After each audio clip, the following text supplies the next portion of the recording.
I often tell people that my favorite novelist of the 19th century is Gustav Freytag. I haven't read any of his plays or any of his novels, but I'm sure they're great. The reason he stands out to me is because he invented one of the early models of a story arc. A traditional arc would have inciting moments, some exposition, followed by some rising action and maybe some complications, a climax, and a denouement.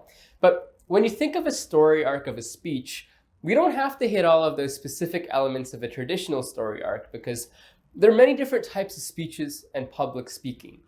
The important thing to remember, though, is when planning for our speech, we have to take a step back and view it as an arc. One of the biggest mistakes that speakers make is planning their speeches from the beginning to the end and listing bullet points or scripting it out as they go, and then forgetting to keep everything connected to your arc and your central message statement. So, how do you go from a central sentence to a developed arc? We can think of it as a 5-step process. First, we have our introduction.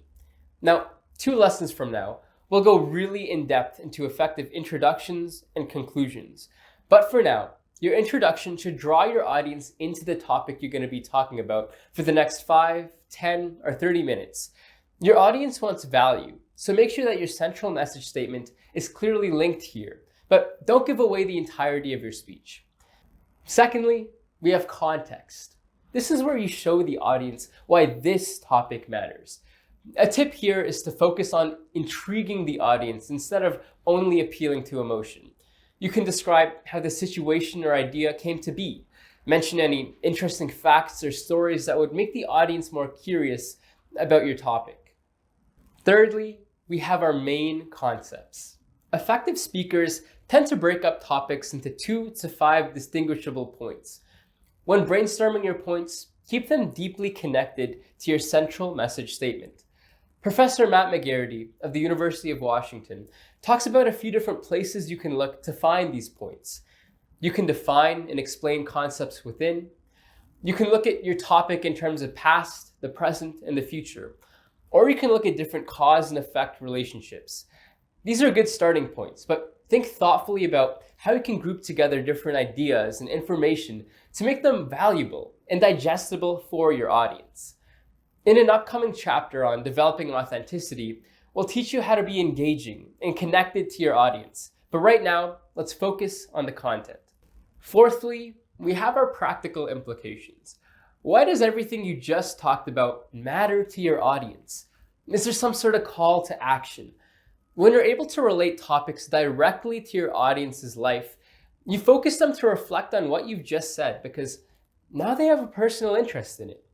This is particularly important when you talk about things that don't have obvious connections to your audience, like a political issue in another country, or even a product or idea that you need to convince your audience is valuable.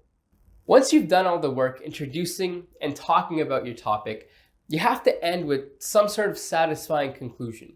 We have a whole lesson on this later on, but for now remember that when you conclude, you have to make sure you end strong and reinforce your central message statement. You want to be sure that your core ideas stays and grows in the mind of your audience. When you think of your speech as a story arc, you can view it as taking your audience on a journey. Always be aware of the time you have to speak and focus on the quality over the quantity.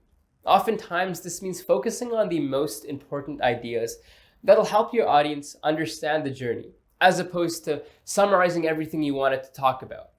Journeys are powerful because they immerse your audience in the topic that you're exploring.